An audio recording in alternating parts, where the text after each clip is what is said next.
А это вторая. Ну что, дорогие друзья, я вам хочу показать вагон в поезде «Жемчужина Кавказа». Но это не тот нашумевший вагон сауна, он будет позже. А сейчас я вам покажу вагон душ. Пойдемте. Тудум!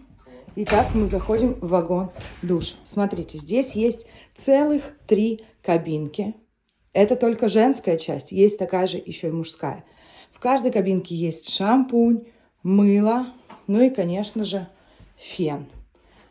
Поэтому все удобства есть. Берите быстрее билет на поезд «Жемчужина Кавказа» и отправимся с вами в увлекательное путешествие.